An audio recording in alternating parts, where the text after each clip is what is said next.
un pequeno espacio para o debate, pero antes de entrar nel, quero agradecerlle aos ponentes, en primeiro lugar, o alto nivel das súas ponencias. Evidentemente, aos ponentes se lles pide que de alguma maneira se asusten o horario, case o primeiro que miramos, o horario foi perfecto, pero por enriba deso, o nivel científico, o nivel divulgador, porque os dous niveis son moi importantes, creo que foi do máis alto que houve neste recinto. Por lo tanto, en primeiro lugar, en nome do Consello da Cultura Galega, quero agradecerlles non só a súa presencia, senón o alto nivel das súas ponencias. Aproveitando xa o privilexio de estar falando, tamén quero formular, para abrir o coloquio, pois unha pregunta en primeiro lugar, non? Falouse fundamentalmente de carnes rojas, non? Que se sabe de outro tipo de carnes, non? O sea, as carnes, por exemplo, de porco, as carnes de coello, o polo, non? Hai algún estudio epidemiolóxico nese sentido? Ou é que simplemente son as carnes rojas, as carnes vermellas, as que están, de alguma maneira, implicadas neste problema? Bueno, yo la evidencia científica que se ha revisado lo que indica es que el riesgo existe únicamente para carnes rojas. Carnes rojas significa ternera, cerdo, caballo, también carne de cabra, si no recuerdo mal, y de oveja. Para las carnes de ave no se ha encontrado asociación. Sí que creo que es conveniente comentar también, porque antes no se ha dicho, al menos que yo recuerde, que parte de esta asociación que se encuentra con el riesgo de carnes rojas y cáncer colorectal se debe o se cree debido fundamentalmente al modo de cocinado. El modo de cocinado, en muchos casos estas carnes son fritas a la parrilla y esto genera unas sustancias con ese cocinado a elevadas temperaturas que muchas de ellas son benzoapirenos. El benzoapireno es una sustancia altamente carcinogénica, uno de los principales carcinógenos que contiene el humo del tabaco y el tabaco en sí. Y se piensa que puede ser este modo de preparación el que conllevase el riesgo carcinogénico. Y ahí volvemos otra vez a la comparación entre tabaco y carne. No tienen nada que ver porque el tabaco no tiene nada bueno. Yo creo que lo ha dicho claramente el doctor López. Y en cambio la carne sí que tiene muchas cosas buenas. Yo quería hacer un comentario, ¿no? Efectivamente, los estudios parece que van en este sentido, pero yo creo que además no podemos generalizar qué es carne roja. Los estudios son varios estudios, quiero recordar que eran 28 centros, con distintas preparaciones de la carne y con distintos componentes nutricionales de esta carne. Nosotros ponemos el ejemplo de la carne de la ternera gallega, ¿no? Pero en la pirámide atlántica, en la pirámide mediterránea, en el vértice de la pirámide, como consejo de consumo en poca cantidad y esporádico, están las carnes rojas, están los embutidos, sobre todo por el componente en sal, como decía antes el profesor López, y los alimentos procesados, las carnes procesadas, porque otro de los productos que aportan son nitrosaminas. Y otro dato importante es, como decía Alberto, el tipo de preparación culinaria que puede modificar la carne. Por tanto, parece que decir la carne roja, sí, en general, estamos incluyendo pues, un importante aporte de hierro, proteínas de alto valor biológico, etc. Agora, ábrese o coloquio. No me puedo calar con esto de que é xenético, que é ambiental. Digo eu que quería aclarar canto unha cousa xenética, canto ambiental.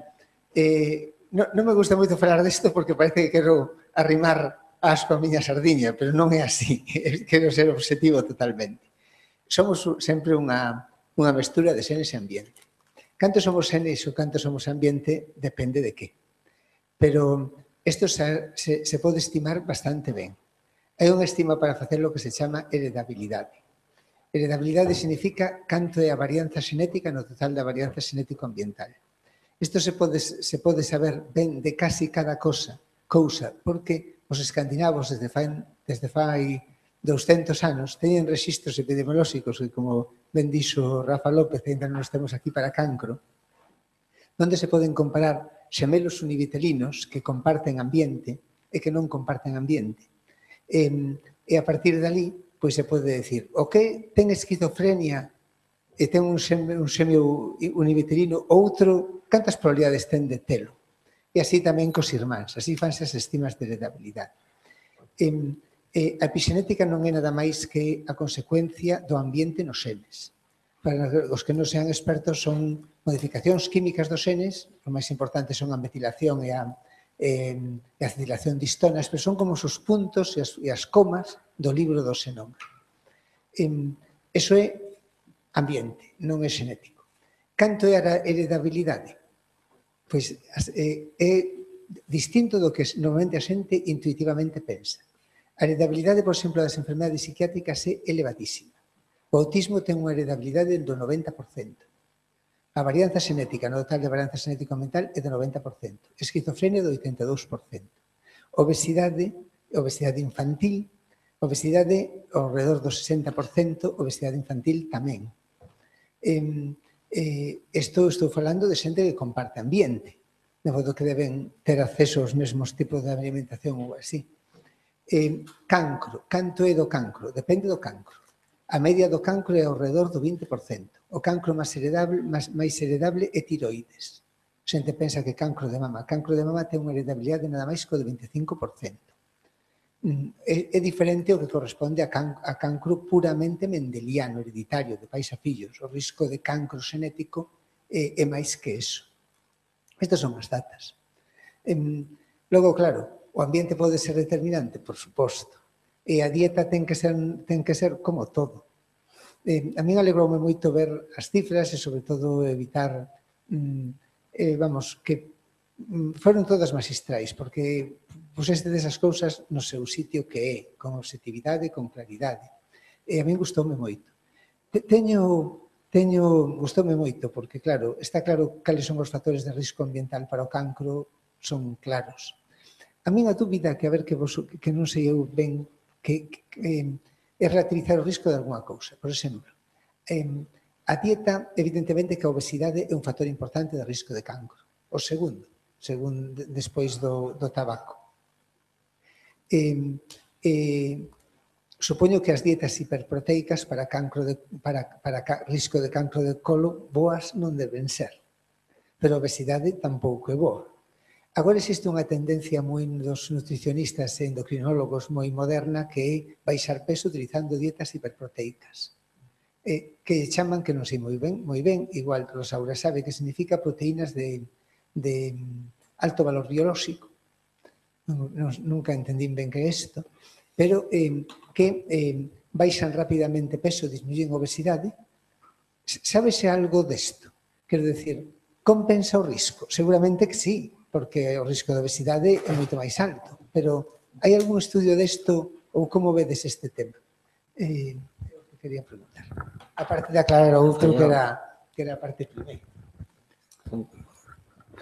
Hasta o que eu conozco non hai ningún estudio. A complexidade de estudiar os múltiples factores que poden ser causa ou que poden ter incidencia nunha enfermedade tan complexa como é o cancro ou como o síndrome metabólico, que non sei nada do síndrome metabólico, pero é imposible contestar todas as preguntas.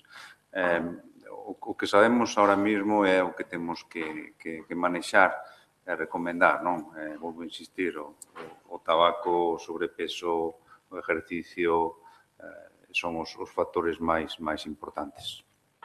Con respecto a lo que dices de las dietas hiperproteicas que están ahora de moda, como bien dices, para los adelgazamientos, es curioso a veces las contradicciones. Por ejemplo, parece que las dietas hiperproteicas pueden reducir peso. Pueden reducir peso a costa de una sobrecarga renal, a costa de que seguramente no es la dieta más adecuada, como bien dices, para el cáncer de colon porque es baja en fibra, bueno.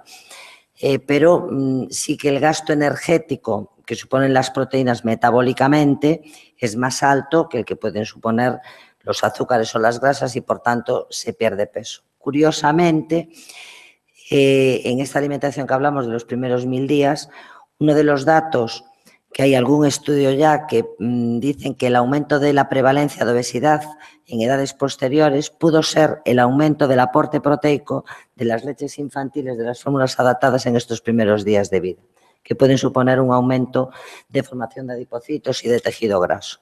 Por tanto, parece curioso cómo un tipo de alimentación en un periodo de la vida puede condicionar un riesgo de obesidad y, sin embargo, esa alimentación hiperproteica en otros momentos de la vida pues puede suponer la pérdida de peso.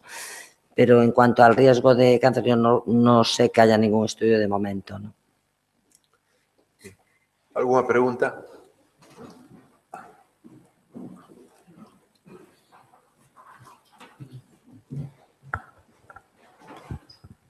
Bueno, primeiro de todo, comentar a colación da ponencia da doutora Leis que me chamou moito a atención algo que ven a confirmar un tópico sobre Galicia que parece ser que aquí, con respecto ao consumo de todos os grupos de alimentos, parece que comemos máis de todo, así, aquí fartura sempre. Antonio, vente para cá, que tema vivimos máis, non?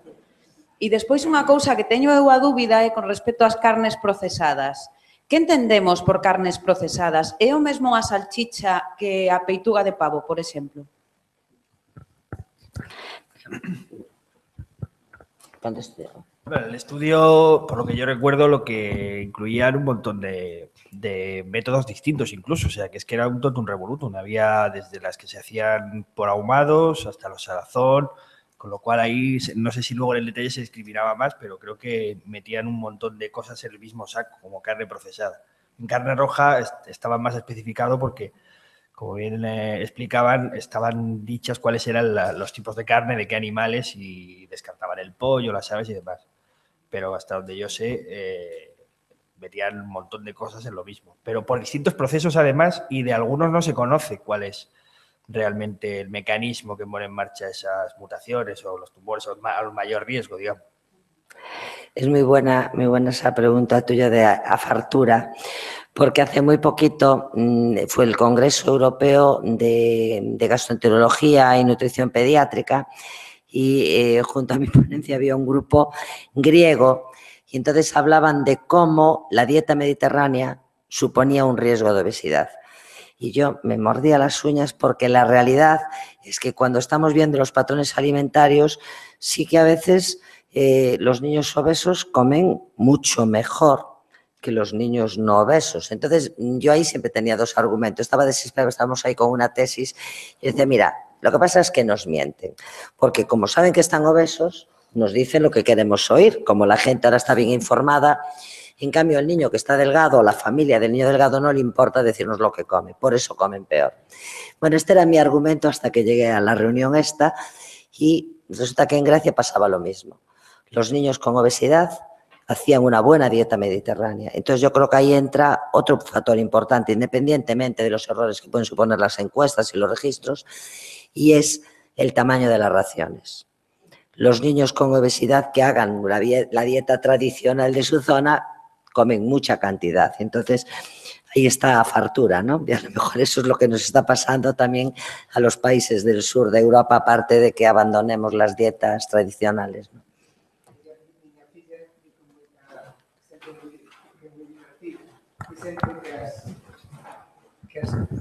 Que os pais galegos teñen o que la chama feeding disorder. Que tratan de alimentar, porque pasamos moita fame no pasado. Y es verdad. Tratan de alimentar os rapaces como, es verdad. Como fora. Va a quedar eso ahí, pero va a quedar eso, acaba eso. Bueno, mi abuela es de Ávila y le pasa lo mismo, o sea que no es exclusivo, ¿eh? Yo quiero hacer una observación de la importancia de la dieta en Galicia, por ejemplo, ¿no? Tengo la fortuna, por medio de un ministerio, de conseguir la documentación de los reclutas de 1900 al 2000, hasta que se acabó la cosa de los reclutas. Y el incremento en talla, que es un elemento importante en relación con la dieta, ha sido exponencial en esos 100 años, ¿no? Entonces, solo un cambio en las oportunidades de una dieta adecuada, un aporte de calorías suficiente, modifica totalmente el crecimiento, la salud y todas estas circunstancias. Y eso, como tiene la expresión de un siglo, en los periodos de la preguerra civil, de los 10 años de la posguerra, etcétera, etcétera, los cambios se manifestaron enormemente. En 1970, con la incorporación de España a organismos, al desarrollo económico y al desarrollo industrial, la progresión ha sido enorme. Entonces, la salud, en los casos de los menos de 20 años, el crecimiento está muy en relación con los hábitos nutricionales y con la calidad de la dieta que ellos consumen, para todo, para su organismo, para su crecimiento y para los factores que tienen que ver con la salud. Sí que me gustaría comentar respecto a la pregunta de esas carnes procesadas, que lo que dicen la mayoría de los artículos es que no achacan ese potencial efecto carcinogénico a la carne en sí, sino a los aditivos que se les añaden para su conservación. Entonces, hay carnes procesadas que aguantan más tiempo en la nevera en buen estado y otras menos. Yo no soy experto en esto es un ámbito especulativo, pero yo sospecho que aquellas carnes que aguantan más tiempo es porque tienen más contenido, más concentración de este tipo de aditivos. Y de nuevo, el modo de cocinado lo que está haciendo es, en esas carnes a la parrilla, el churrasco, cambiar el contenido de la carne. De nuevo, no es la carne en sí, sino el modo de preparación, ¿no? Yo creo que eso es importante que lo tengamos claro. Aunque no tiene que ver con la carne, pero por ejemplo hay una nueva patología, nueva entre comillas, pero que es la intolerancia al trigo no celíaca, ¿no? Entonces, hablábamos tradicionalmente de la intolerancia al gluten dentro de la enfermedad celíaca y en los últimos años cada vez aparecen esta patología que presenta una sintomatología en donde no hay una intolerancia al gluten demostrada, pero sí al trigo, que parece que puede tener que ver pues, precisamente un poco con lo que decías tú, con el tratamiento de los trigos, la distinta composición del trigo. Y yo creo que algo que no dijimos hoy aquí, que seguramente era importante, es la necesidad de un correcto etiquetado de los alimentos y de una trazabilidad de lo que comemos. Cuando tomamos pescado, ¿qué pescado estamos tomando? Yo ahí lo hice muy bonito, los omega 3, pero el pescado también tiene metilmercurio. Y ahí la Organización Mundial de la Salud también dice que aquellos grupos de riesgo, que aquellos grupos vulnerables, como son los lactantes o las mujeres embarazadas, no pueden tomar más de 100 gramos a la semana de pescados de gran tamaño, depredadores, de vida larga, como es el atún rojo. Pues yo cuando era pequeña no sabía lo que era el atún rojo. El primer atún rojo lo debí tomar en algún congreso. Quiero decir, nuestra dieta cambió, que comía el pescado, pues comía el rapante, tampoco no mucho el lenguado, el rapantito que me trae mi abuela. Entonces, el tipo de pescado, en dónde se pesca, lo que estamos comiendo requiere una buena trazabilidad, requiere un buen etiquetado de los alimentos y creo que no debe ser tan difícil porque la Autoridad Europea de Seguridad Alimentaria hace 4 o 5 años habló de la necesidad de las alegaciones nutricionales para hacer las campañas de marketing de la televisión y para decir que ayuda a mis defensas o para decir que me baja el colesterol. Y mandaron pues casi 2.000 alegaciones nutricionales de las que se aprobaron 10 o 15, me parece, ¿no? Por tanto, si somos capaces de hacer eso, pues un correcto etiquetado y una trazabilidad sí que deberíamos exigirla, no solo para la carne, porque lo que parece que queda aquí claro es que la composición no es de un alimento, depende de la procedencia del alimento, pues no es igual la patata de Ginzo que la patata de Coristanco que la patata de la Estrada, ¿no? 2 ideas al hilo de lo que comentabais. Una de ellas es que uno de los comentarios que más ha suscitado el informe de la OMS entre la gente en general es eso que se escucha mucho de no sabemos ni lo que comemos, ¿no? Que de alguna manera la alimentación en los últimos años somos víctimas de un proceso cada vez más industrial de producción que produce que tengamos más enfermedades y demás. Y en el fondo lo que se está viendo, las carnes procesadas están siguiendo métodos tradicionales de conservación. La salazón, el ahumado, etcétera, etcétera, la parrilla, son métodos que se han utilizado tradicionalmente. No es algo que se haya introducido de manera novedosa, de forma que estaba ahí, lo que pasa es que los efectos se están viendo ahora. O sea, que está controlado y la quimiofobia o la histeria esta colectiva porque nos están envenenando, en ese caso no tiene justificación. Pero la frecuencia de utilización sí que cambió. Es decir, yo hablo en Galicia, ¿no? Cuando hablamos de la grasa saturada, y a lo mejor nos dicen, pues antes sí que tomábamos tocino, si antes tomaba el caldo, pero es que antes echábamos un trocito de tocino para 10 personas que venían de cavar, de trabajar todo el día, hacer actividad física y aquello se repartía. Y hoy en un croissant nos tomamos el doble que de la grasa saturada y del colesterol que iba en aquel trozo de tocino que era para 10 personas que iban junto con el grelo, la patata. Hay alimentos, por ejemplo, embutidos y cosas así, que yo estoy seguro que generaciones anteriores comían mucho más que nosotros ahora. O sea, que también se compensa por ahí. Bueno, pois creo que xa rematamos todo o tempo previsto que teñamos para ponencias e coloquio e unha vez máis, en nome de todos, agradecerlles aos ponentes a súa intervención. Moitas grazas.